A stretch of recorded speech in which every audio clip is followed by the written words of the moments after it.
Nembus ilah, nembus illallah. Jadi semua gudang sifat manusia diolah dengan la ilaha illallah. Sangat berbeda dengan la ilaha illallah yang tanpa metode.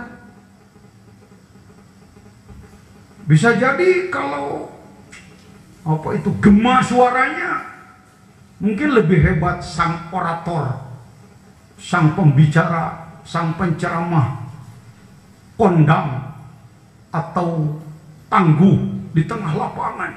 Pernah dengar seorang penceramah di tengah lapangan? Saudara-saudara sekalian, mari kita ucapkan la ilaha illallah. La ilaha illallah. Selesai berat 3 kali. La ilaha. Bergemalah saudara-saudara, diangkat oleh wartawan nanti di koran. Bergemalah suara la ilaha illallah, hampir menggetarkan seluruh lapisan langit dan bumi. Dengan hormat kalau ditanya, tembusnya sampai kemana? Ini sih nggak bicara tembus-tembusan.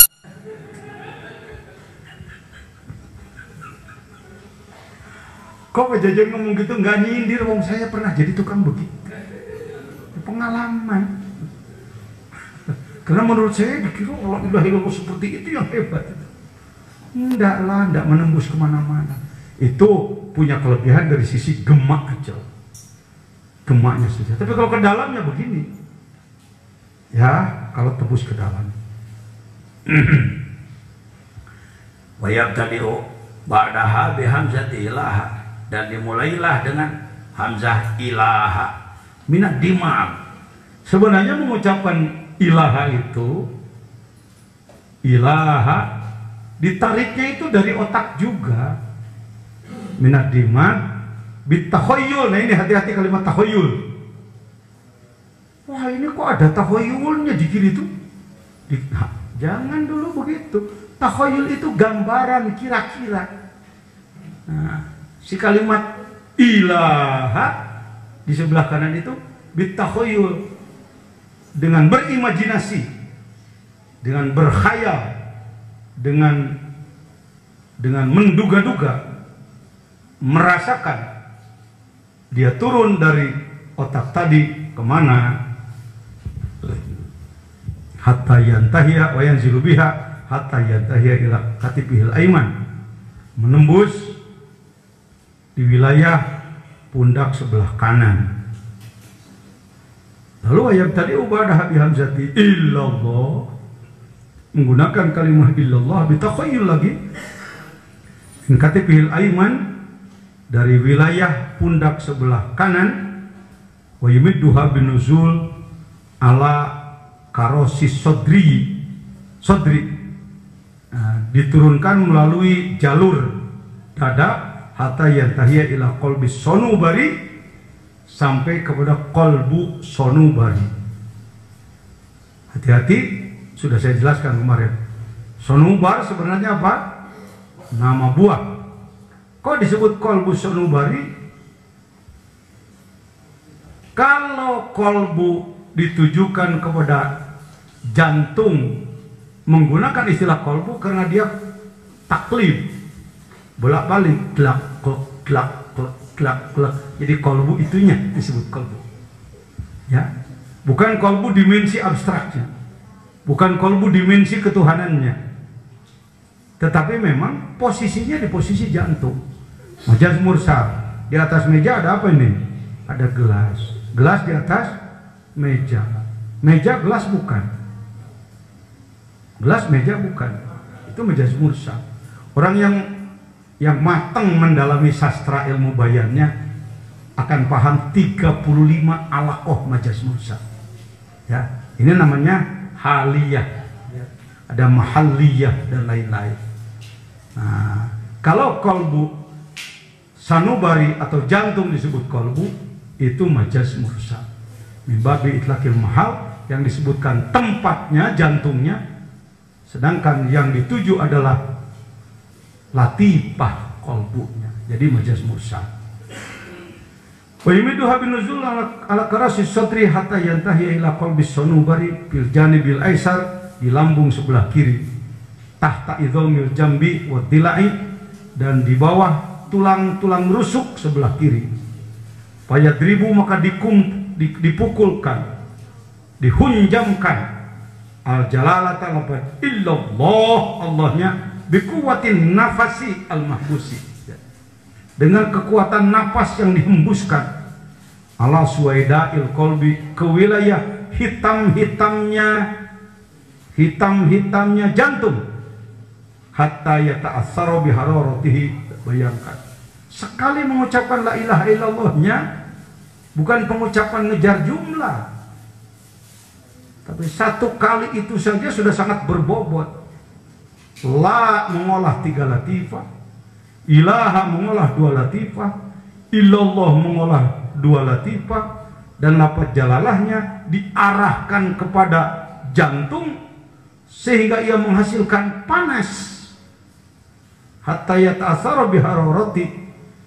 bihararatihi jami'ul badani, ya, semua badan. Ketika jantung ditotok, dibidik, ditembak, dihunjam dengan lafaz Allah, illallah, itu menghasilkan hararah, menghasilkan unsur panas kepada seluruh badan. Dampaknya bihaitsu yahtariku jami'ul azzail fasidah, semua jujud yang rusak, semua yang rusak di sini bisa yang rusak secara fisik. Karena itu zikir juga dijadikan alternatif pengobatan. Sebenarnya ngomong alternatif bagi zikir itu budaya itu, karena seakan-akan yang paling layak menjadi sarana atau jadi alat kesehatan adalah medis, ya. Maka semacam doa-doa disebut alternatif. Negeriku, negeriku. Jadi kalau begitu Nabi Muhammad adalah ahli alternatif.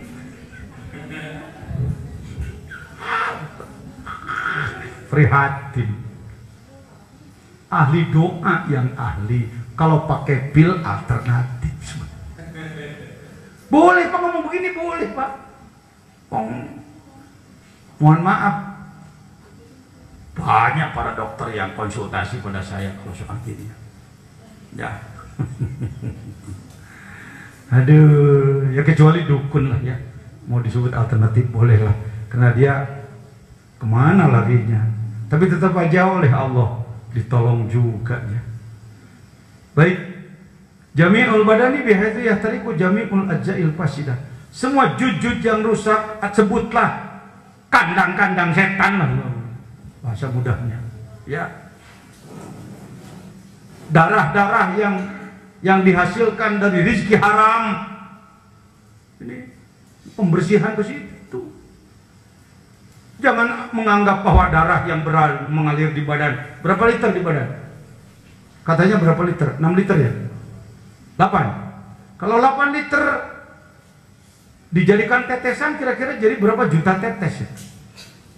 Ya gitu aja. Nah, berapa tetes yang sudah bersih, halal murni, berapa tetes yang dicampuri rezeki haram? Rasulullah bersabda dalam hadisnya yang sahih, ada orang yang berkelana melakukan pendekatan kepada Allah, tetapi ya ta'amnya haram, malbasnya, pakaiannya haram. Bagaimana Allah akan mengkabulkan? Zikir yang ini terkait dengan itu. Kenapa disalurkan ke seluruh tubuh, dihembuskan kepada seluruh tetes darah? La ilaha illallah, la ilaha illallah. Kenapa harus penuh konsentrasi? Bukan biasa. Bahkan yang saya peragakan kemarin kakek-kakek itu, la ilaha illallah, la ilaha illallah, sambil matanya nengok apa? Cecak ngambil apa? Nyamuk, la ilaha illallah. Bagus apa jelek? Tetap hargai, bagus daripada enggak. Tetapi soal bobot, ya mohon maaf ya kepada kakek-kakek, bobotnya mungkin berbeda dengan yang memakai metode. Jadi la ilaha illallahnya illallah dihembuskan kepada suwaidah qalb agar dia tersalur menimbulkan hawa panas ke sekujur badan sehingga ajzaul fasidah, yang jelek-jelek, yang rusak-rusak bisa terkena imbas cahaya dia. Makanya setelah zikir, kalau dalam kitab Anwarul Ghausiyah disebutkan jangan dulu minum air dingin gitu, agar panas tubuhnya berfungsi dulu gitu. Sampai ke situ, Pak. Ya bedalah yang pakai metode dengan yang nggak pakai metode. Apapun pasti beda, pasti beda. Bangunan kenapa kelihatan rapi? Karena dibangun oleh ahli yang memiliki metode. Itu bikin kusen. Berikan kayu 10 kubik pada orang yang nggak paham metode, bikin kusen, jadi korek kuping. Berikan batik 10 fish pada orang yang bukan ahli menjahit, jadi otok, jadi selampet, nggak jadi baju. Karena nggak tahu metode. Zikir pun sama. Apapun pasti begitu, Pak.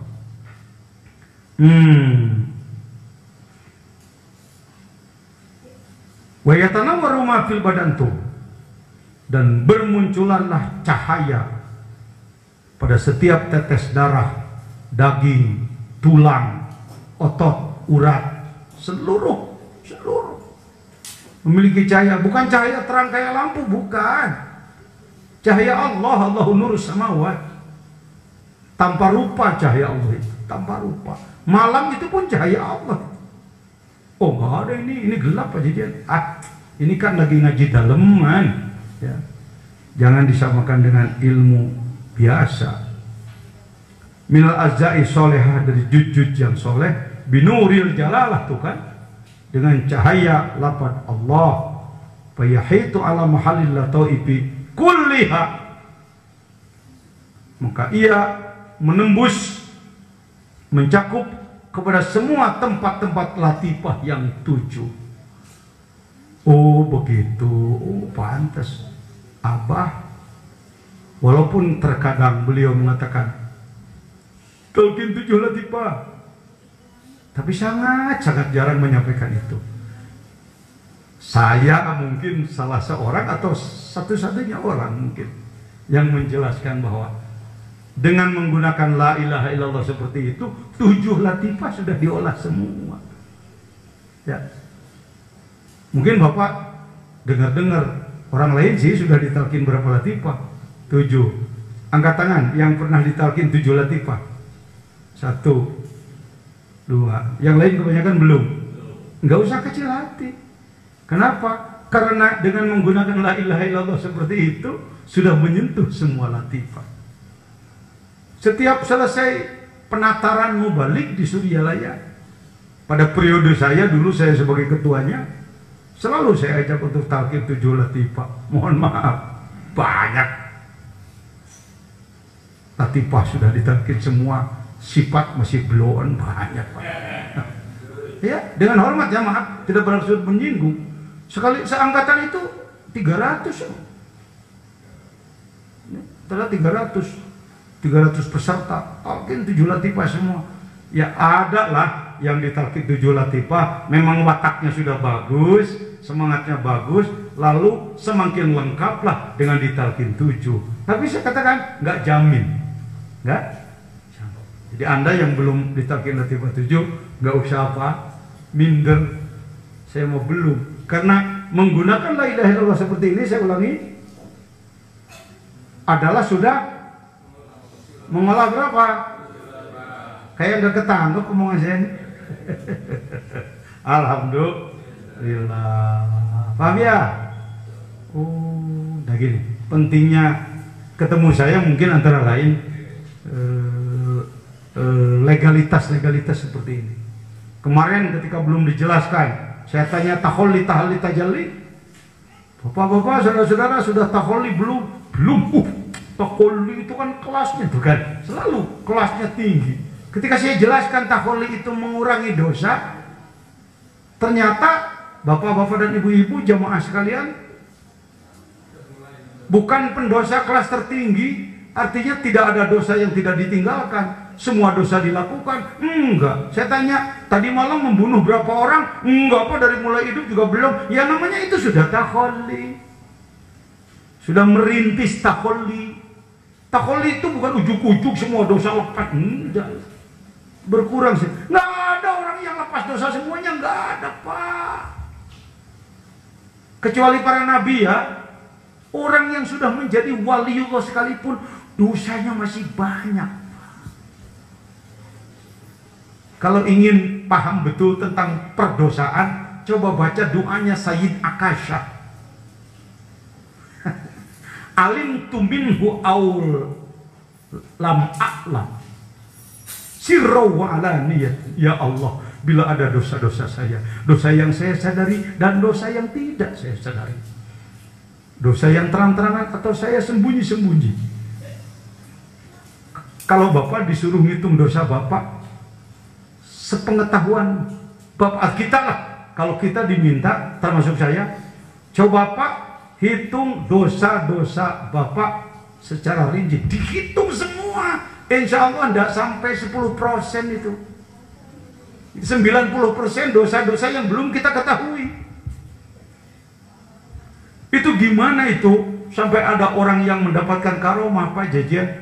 Begini ya, kayak main panjat pinang. Filosofinya begitu. Anakku, dia mahasiswa, mahasiswi, orang yang sampai ke tingkat wilayah itu, kewalian itu, mohon maaf, bukan dicapai dengan amalannya sendiri. Itu koyok main panjat pinang. Ada panjat pinang? Apa di sini nyebutnya? Rebutan. Kadang nggak main rebutan, tiang rebutannya biasa-biasa aja lah. Pohon pinang, ya udah nggak pakai gemuk, nggak pakai sabun, nggak apa-apa. Yo panjat pinang, 5 menit juga selesai. Tapi yang jadi seru kan apanya itu? Dikasih apanya? Ya pelicinnya. Baru mau naik, prosot ke bawah. Baru naik injek sama yang atas, prosot lagi naik. Itu kan jadi lecong bulu kelek padang kesang. Orang Sunda, wah, girang sekali itu masyarakat nonton panjat apa. Bosnya ikut manjat nggak? Kadang-kadang diem aja di dalam. Mana? Udah turun belum? Buahnya udah keambil belum? Apalagi kalau penyelenggaranya pribadi, bukan panitia ya. Dia keluar dari rumah, udah terlalu sore ini dekat maghrib, udah tebang aja. Kalau tahu mau ditebang buat apa, buat naik ke tren. Makanya nggak boleh bicara rahasia. Jadi agak paham ya sekarang.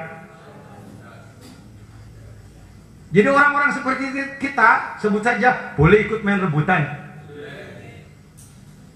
Sangat mungkin kalau kita akan mencapai oleh kita jauh. Paling nanti udah kelihatan bonyok-bonyok. Jadi kita ngamalin bikin ini cari bonyok aja. Cari capek aja lah. Yakinilah ya Allah, engkau pasti nggak senang sama saya ya Allah.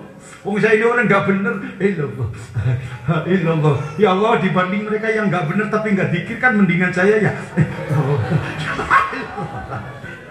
Ya Allah, daripada orang gila aku sehat kan lebih baik orang gila aku gila ya Allah ya.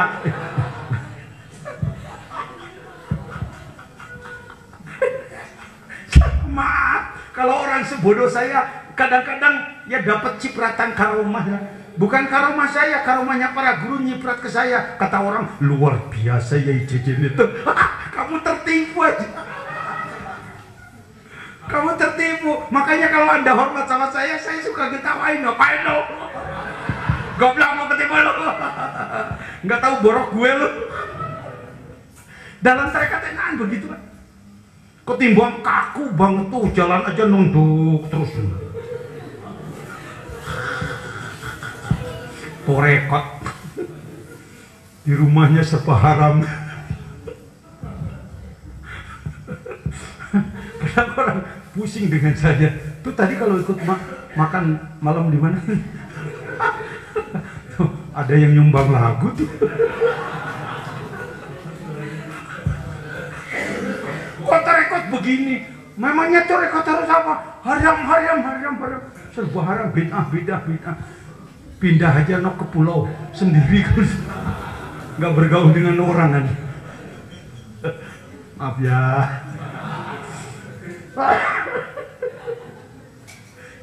Senang saya ngomong begini. Ya Allah, alhamdulillahirobbilalamin. Sampai di mana tadi kita ngomong? Jadi lafaz jalalah ditembuskan kemana? Ke seluruh latifah. Jadi zikir itu sedang membakar juz-juz kotoran dalam diri kita, yang dohiriyah maupun batiniyah. Nah, kalau sudah ke situ, Anda akan berpikir, oh begini ya, begini, nggak sembarangan, pantas banyak orang yang nggak mau.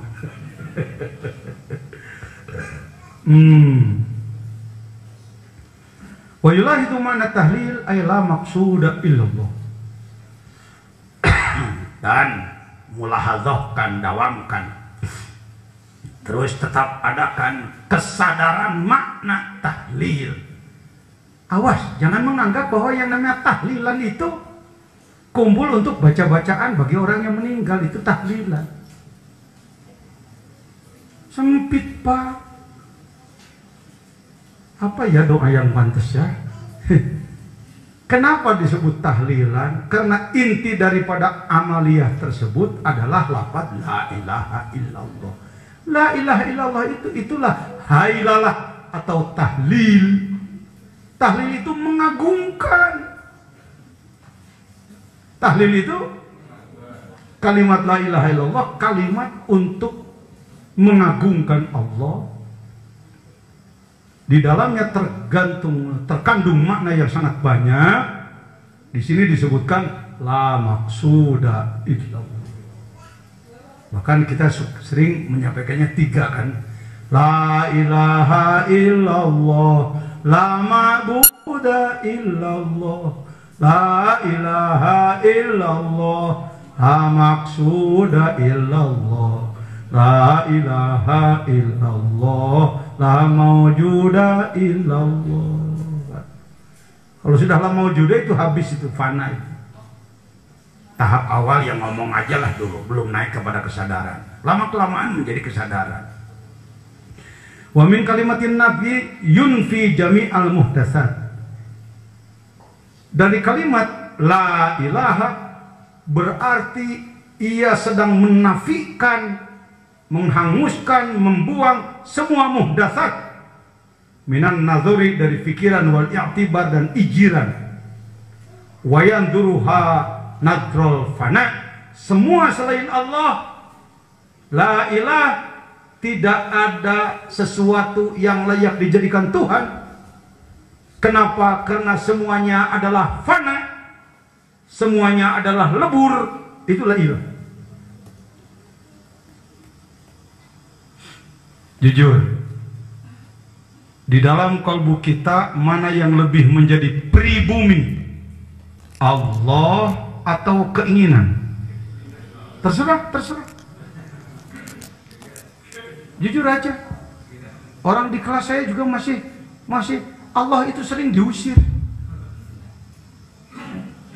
Kalau panitia Pak Arif sudah menyediakan Hotel Horizon 607, 612, 615 untuk rombongannya Pak Yai Jejen.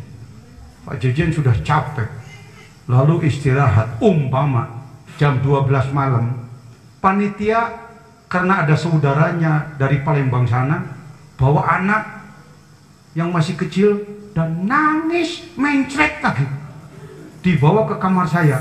Kira-kira Pak Jejen marah apa enggak? Manusianya aja marah.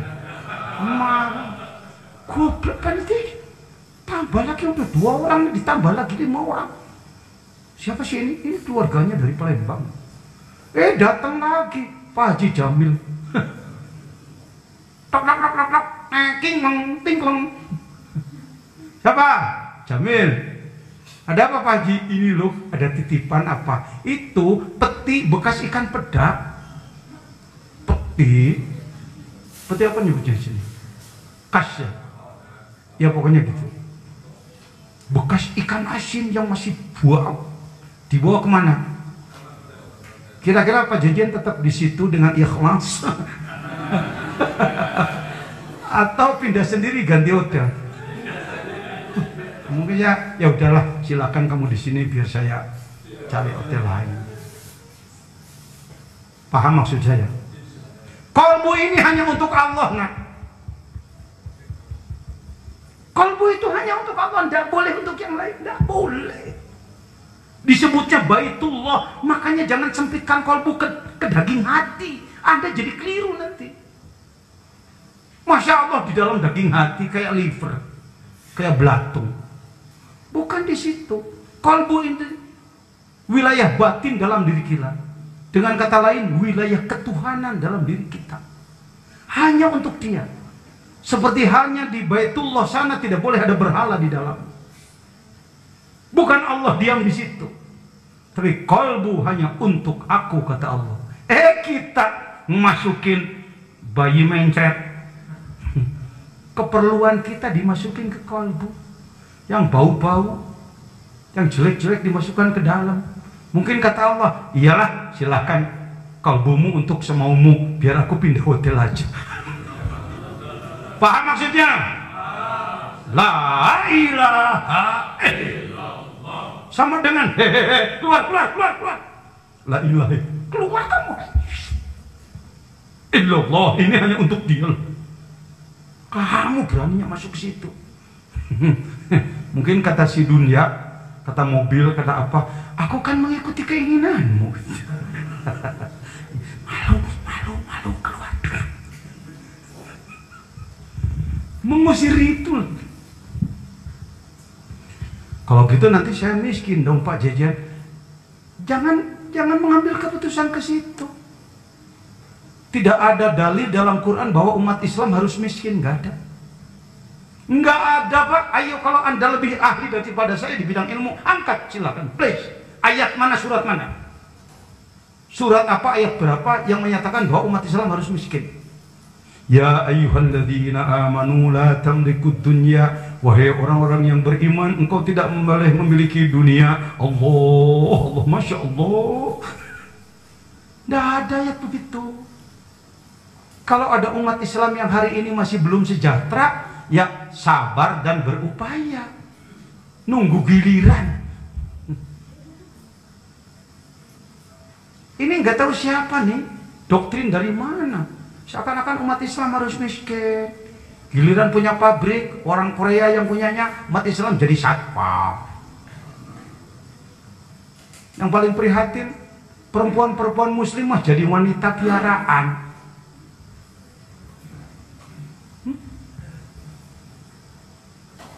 Annal ardo yarithuha ibadiyas solihun. Dunia ini kuwariskan untuk hamba-hambaku yang soleh. Kalau kita melihat umat yang belum sejahtera, nasihatkan sabar ya, berupayalah. Hargai pekerjaan yang ada ya. Pokoknya berhasil dan tak diharamkan kalau di bidang rezeki. Tapi lakukan doa, lakukan pendekatan kepada Allah. Kok Pak Jejen ngomongnya seperti dengan penuh perasaan? Saya ustadz yang 10 tahun di Sukabumi disebut ustadz termiskin. Betul Pak? Pengen tahu istana saya tahun 80-an? Sok Pak Udin, kalau ada gambarnya boleh lah. Ya. Mungkin orang menganggap kalau Pak Jejen hari ini, jabatannya aja sekian. rumahnya koyok begitu, pesantrennya sekian hektar. Itu sekarang. Dulu Masya Allah makan pagi enggak sore, baju satu lepas mandi. Saya mengalami jadi Ustadz Fakir lebih 10 tahun. Nah ini udah bisa keukur kan? Kalau orang rumahnya banyak lalu punya ginian disebutnya villa mungkin. Ini wong ini istananya. Terus sekarang berubah, berkembang. Tuh beda sedikit ya dengan yang tadi. Ini belum tambah 1 lantai lagi. Rumah saya cuma 1000 meter persegi, 3 lantai. Untuk saya 1 kamar untuk jamaah yang datang. Alhamdulillah. Nih, makanya saya berani mengatakan, hei, nggak ada perintah di dalam Islam bahwa umat Islam harus miskin. Nggak ada. Ini masjid, pesantren dan lain-lain. Yang ada adalah wala tagurrannakumul hayatud dunya. Jangan tertipu oleh dunia. Maka kalau pakai ilmu mantik, ilmu logika akan muncul 4. Ya. Punya harta tidak tertipu. Punya harta tapi tertipu. Tidak punya harta tapi tertipu. Tidak punya harta tidak tertipu. Coba ngomong. 1.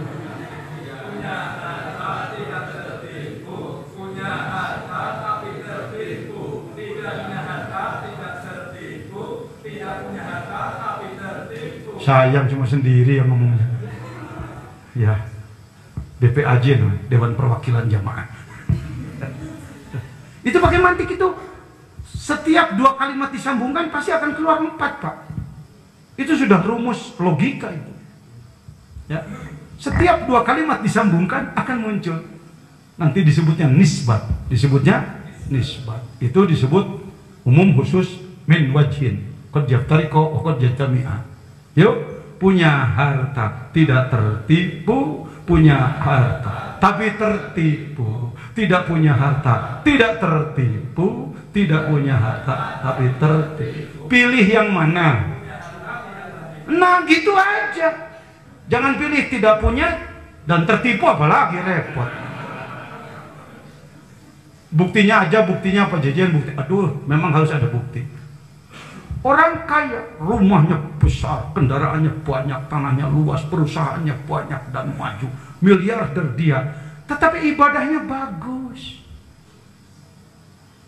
Itu contoh punya harta. Ada orang punya harta, tapi ibadah jadi tertinggal. Pak, sholat Pak, maaf lagi sibuk. Pak, pengajian, aduh nanti ya minggu depan aja. Pokoknya yang namanya ibadah tersisih. Itu punya dan tertipu. Tidak punya tidak tertipu. Tidak punya maksudnya tidak banyak ya hartanya. Ya, tempat tinggal sangat sederhana. Pakaian sangat sederhana. Makan pagi enggak sore.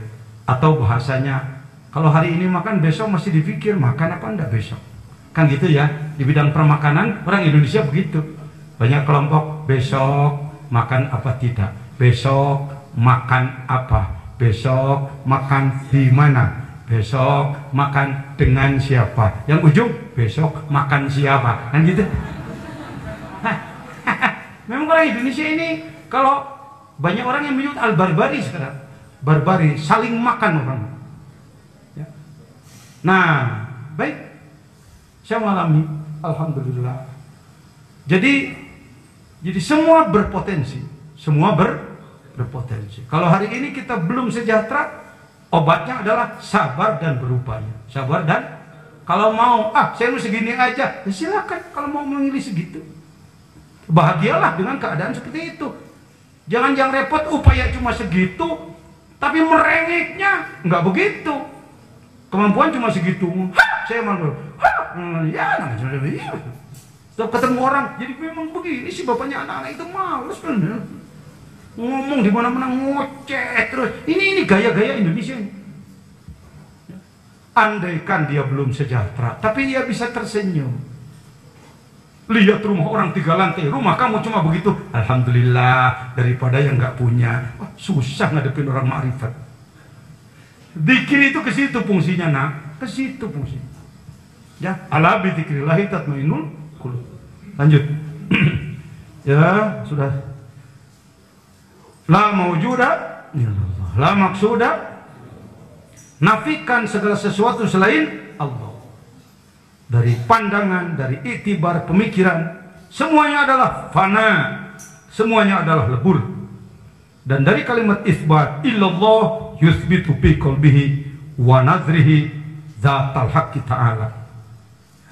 Ya, ia menetapkan dalam kalbunya tentang zat Allah Subhanahu wa taala.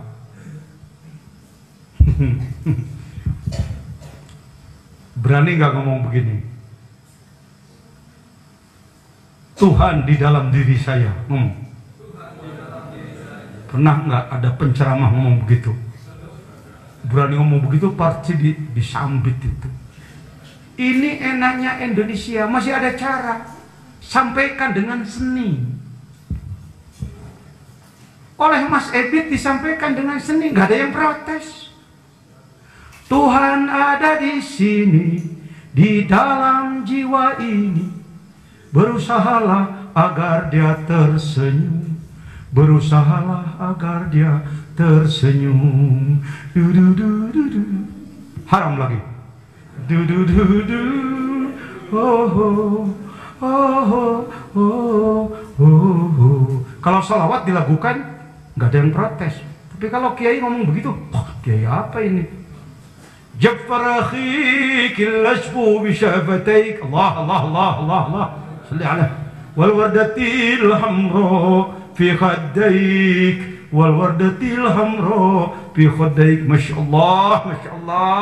Coba kiai setiap menjelang sholat lantunkan nazam seperti tadi, itu luar biasa. Lagu pacaran Ummu Kulsum, tahu? Ini Indonesia ini terlalu ke Arab-Araban. Saya setuju cinta Arab dari sisi iman Rasulullah di sana, tapi jangan tertipu, budayanya dianggap ibadah semua. Merekah kedua bibirmu yang merah, amin amin. Rona merah di pipimu sayang, amin Allah. Tolong, jangan nyebut tolong, suka menyinggung perasaan. Kurang sensitif. Siapa yang begitu? Nggak tahu. Hati-hati. Oh pantas. Itulah dulu Sunan Kalijaga oleh para wali yang lain diprotes. Sunan, Raden Syahid, Raden, pakaiannya jangan begitu. Itu bukan pakaian Islam. Oh enggak apa-apa. Ini untuk lebih menyesuaikan dengan situasi. Jadi kalau wali mesti gitu ngomongnya. Maaf, bukan. Keliru lagi. Budaya apa itu budaya? Baik. Paham ya? Dari kalimat ilah apa itu? Menafikan la ilah, kalimat nafi, menafikan segala sesuatu selain Allah. Jangan ada di mana dia? Di kalbu. Kalau mau punya, please genggam di tanganmu harta itu. Mobil genggam di tangan, duit, emas, ruko, apa lagi? Pokoknya apapun lah. Silakan di tangan. Jangan di sini. Kalau di sini mengganggu, sulit tidur bisa. Hadirin rahimakumullah. Sedangkan dari apa tadi? Dari kalimat illallah, menetapkan zat Allah. Jadi Allah firman dalam hadis qudsinya, wa fi sirri ana. Apa katanya? Yang kencang ngomongnya. Ini lama ditakut-takut, ini orang trauma sindrom ini. Wa fi sirri ana. Di dalam sirri ada aku, kata Allah. Itu yang diangkat oleh para seniman. Tuhan ada di sini. Jangan sebut engkau di atas sana ya Allah. Kapan engkau mau turun? Kira-kira engkau di atas Pegal ya Rabbi. Coba ke sini ke Pekalongan. Hati-hati dengan kata-kata dia di atas sana. Jangan dianggap itu hakikat bahwa Allah di atas sana. Yuk ngomong depan belakang, kanan kiri, atas bawah. luar dalam dicakup oleh Allah. Ini karena nggak semata-mata bedah kitab, pakai latihan kalimat. Nah, ini latihannya gitu. Ayo ngomong. Depan, belakang, kanan, kiri, atas, bawah, luar, dalam, dicakup oleh Allah. Tapi sirri ana. Di dalam sirri ada aku. Tuhan ada di sini. Kalau mau disambungkan dengan lagu Indonesia, begitu. Mau yang lagu yang Arab, cari sendiri. Jangan dianggap Tuhan di. Ini kalimat simbol. Kalimat simbol menunjukkan Allah maha luhur, maha tinggi. Bukan Allahnya di atas sana, duduk di tempat atas, bukan. Masih kurang yakin? Ini, saya mau nanya, apakah Allah itu dekat? Yakin? Tidak ragu-ragu? Alhamdulillah. Apakah pernah maksiat? Allahnya kemana? Anda mengatakan dekat dan yakin, itu yakin mulut itu, bukan yakin rasa itu. Kalau nggak nyebut yakin nanti disebut nggak yakin. Kalau nggak yakin dianggap nanti imannya kurang. Yang disebutkan yakin di sini merasakan dekatnya Allah. Nggak bisa dengan pidato, nah, nggak bisa dengan baca buku, nggak bisa. Itu harus dilatih. La ilaha illallah, la ilaha illallah. Allah itu sudah dekat, tapi kita masih mengusir-ngusir Allah. Sekarang kita yang mendekatkan diri kepada Allah. Kalah oleh Bimbo lagi. Tuhan, apa kata-katanya? Engkau jauh, aku jauh, engkau jauh. Bukan? Allahnya memang dari dulu juga dekat, tapi kalau kitanya merasa jauh, jauhlah Allah. Kalau kitanya merasa dekat, seniman lagi, ulama, jangan memponis, mencerca, menyalahkan bahwa seniman maksiat semua, salah semua. Kita kalah oleh banyak seniman di bidang ma'rifat. Kenapa saya dekat dengan para dalang di Sunda sana yang namanya Asep Sunandar? Banyak ilmu ma'rifat yang lebih difahami oleh para seniman. Kitabnya bukan kitab Arab, itu disebut Wilanjana Wilanjani. Apa katanya? Kenapa saya kemarin di Batam, saya yang diminta untuk memberikan tausiah di saat milad paguyuban Pasunan yang ke-1 abad. Ya, 1 abad. Karena saya melihat banyak ilmu ma'rifat yang ada di para leluhur Sunda. Karena itu Abah di Suryalaya gak pernah lepas dari para seniman. Maaf, mungkin ada yang terlalu fikih, begitu datang menghadiri ulang tahun di Suryalaya bisa heran-heran. Ini apa main kecapi di depan masjid? Teng tang teng teng teng teng teng teng teng teng. Saya sendiri pertama datang, ini apa-apaan ini? Tasawuf kok begini? Saya perhatikan liriknya. Diperhatikanlah liriknya, lirik ma'rifat yang di dalam kitab-kitab kurang ditemukan tingkat ma'rifat sampai ke arah itu. Baik. Apa selanjutnya? Wa yandur wujud dzatil haqqi nadrul baqa. Maka dipandang, diyakini bahwa Allah adalah abadi.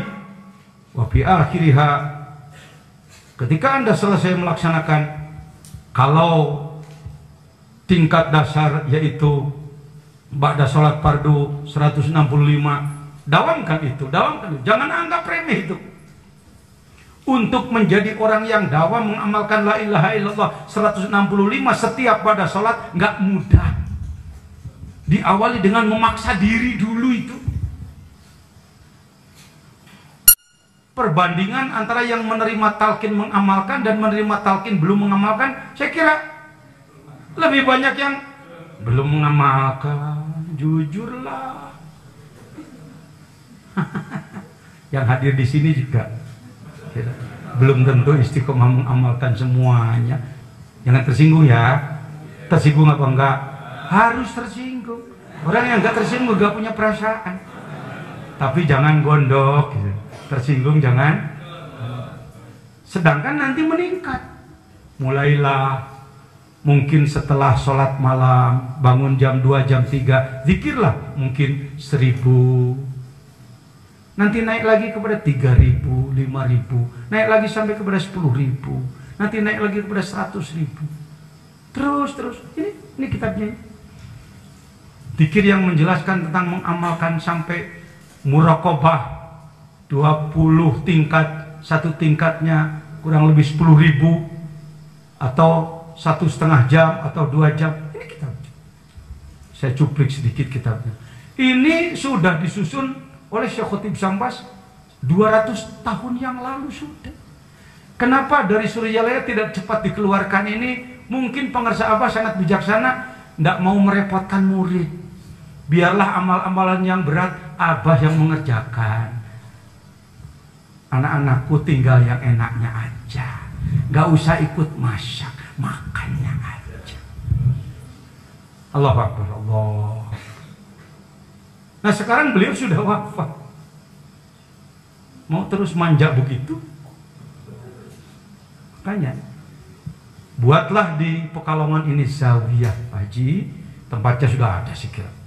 Buat zawiyah dengan hormat Al-Mukarram Yai Haji Jahri dan para ulama TKN khususnya di sini. Saya tidak janji, tapi insya Allah selama diperlukan saya akan membantu. Ya membantu. Nanti mulai dulu di Sukabumi dulu. Sebenarnya di Suryalaya, tapi di Suryalaya dengan hormat keluarga sangat sibuk untuk urusan begini, kurang ada yang ngurus. Tempatnya sudah ada sindang lewang, tempat enak, di blok di depannya ada danau, bangunannya sederhana, nikmat dikit di situ. Nah, dengan hormat seizin keluarga, seizin saya mohon izin ke Haji Baban Kiai Injen ya, selalu mengatakan zawiyah, jangan zawiyah, jangan kemana-mana beliau selalu zawiyah. Arti zawiyah, buatlah tempat khusus untuk berzikir. Coba adakan peningkatan zikir di situ. Khotaman yang cuma 15 menit itu penting, dan bagi yang sangat malas segitu itu berat gitu. Ya, segitu itu berat. Wong masih ada ikhwan TKN yang seminggu sekali juga enggak khatamannya. Ada apa enggak? Wonten apa ora? Kata gitu. Jangan apa-apa, yang sudah ya sudah. Kedepannya nanti adakanlah minimal sebulan sekali khataman tam. Sudah ya? Sudah, ya bagus. Itu dari hasil obrolan kita kan.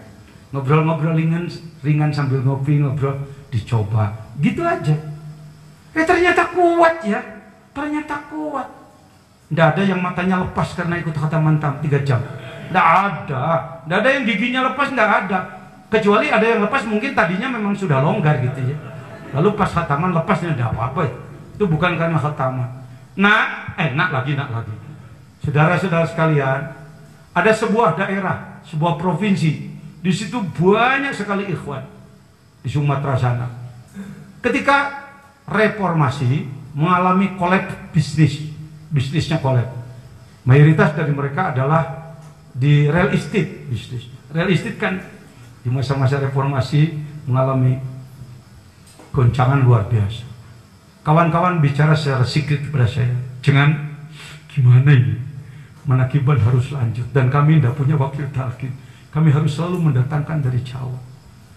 Bagaimanapun perlu transportasi dan bagaimana. Saya katakan, memang kenapa bisnis kami begini-begini. Manusiawi kalau ngomongin bisnis.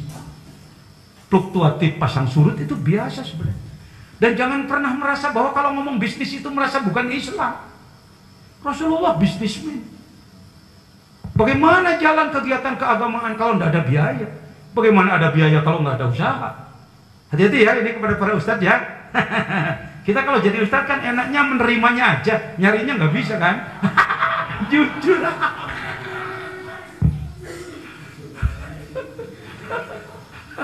Saya nggak begitu. walaupun saya ustadz kiai, tapi saya juga menjalankan bisnis. Duh, bisnis apa Pak Jijir? Catering.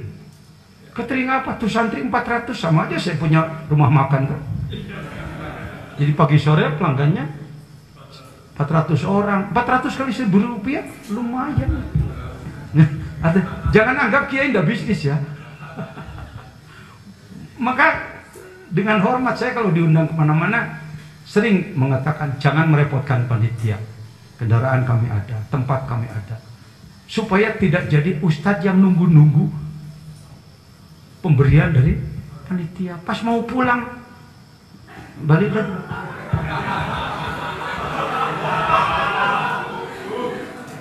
Nggak usah. Padahal kantongnya terkait itu. Terkait pegangan kunci, nggak usah.